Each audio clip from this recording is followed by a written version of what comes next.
When last we left off, we had this handle we had just completed, and we want to go and make the handle now fit this nice sort of polished wood look.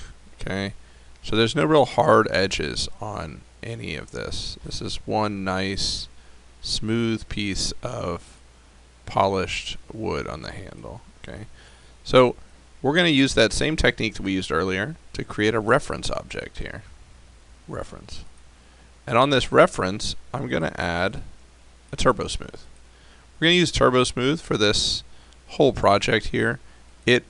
I think it makes it more obvious what's going on, but it sort of puts all the work on this object now. So we won't really be doing anything with this other than looking at it and sort of watching it get made and watching it get refined. Okay, so we need to refine this shape. And I'm going to put it up here for just 1 second. So we see it's sort of smooth on the top here, but there's this almost corner here. We want to capture that detail. And then it comes back. And here it's almost a corner here, a set of corners. Okay, they're very smooth corners. Maybe that's an oxymoron, but they are sort of notches in the wood. It's not one continuous curve. There's definitely a peak here in how curved it is. So I'm going to put this back. I'm going to put it back as best I can right on top. I'm going to right click on it, Object Properties, and I'm going to check See-Through. Okay, this will give us, it'll turn it gray, and it gives us just a little hint if we start to go over, we can potentially see through right here. So see through. So I'm going to use a lot of edge selection here and a lot of double clicking and a lot of move, rotate, and scale. Okay. So I'm trying to capture this detail. I'm just going to start right to left. I'm going to proceed down the broom and then I'll start over and we'll see how we're doing. So I'm going to increase the size. I sort of rotated it. Okay, that looks pretty good. I'm going to do this one here. It needs to be, again, rotated. Maybe decrease the size. Oh, I didn't select the whole edge. So you can drag a box or you can double click. We have this way of changing the selection tool, which is handy for this kind of thing. Window versus crossing. So if we have window on, it's only going to select edges that I fully encapsulate. Okay. If I don't fully surround the edge, it won't select it. That can be handy. Okay, rotate that, scale it down a bit. Okay, that's looking pretty good. We'll fix this here in a second. I'll show you how to fix that. So let's fix the rest of this. I think this one's good. This might need to come up a bit and definitely needs to increase scale. And you know, yours is gonna be slightly different from mine because we didn't make this in a prescribed manner, and that's fine.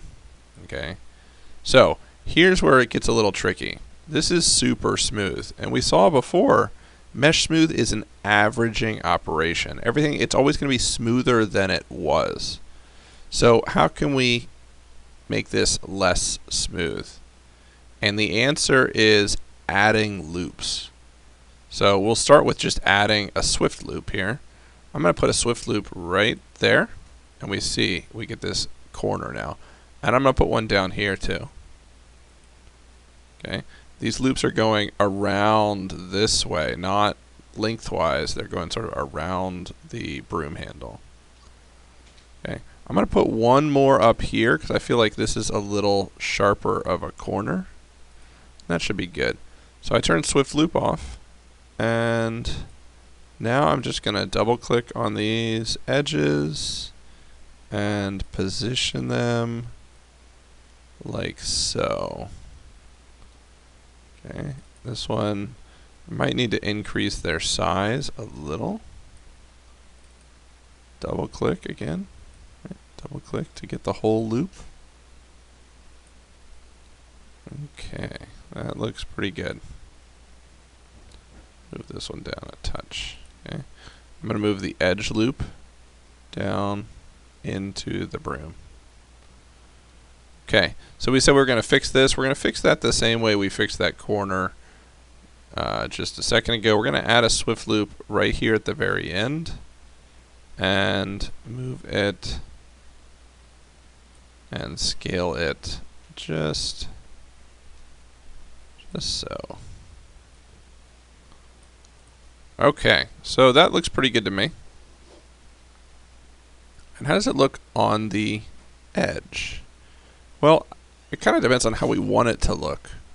But I think I'd like some amount of structure like this. And this is a little too much, so let's undo that. And let's put some swift loops a little farther in. Okay, maybe still a little too much. Let's just try one right down the middle. Okay, I think that looks pretty good. It still has this sort of smooth, but it's more of an oval shape now, or an ellipse shape than a sort of circle shape. Okay, I'm happy with that. If you're happy with that, back to our front view, and this will conclude the broom handle. So one part down, couple more to go.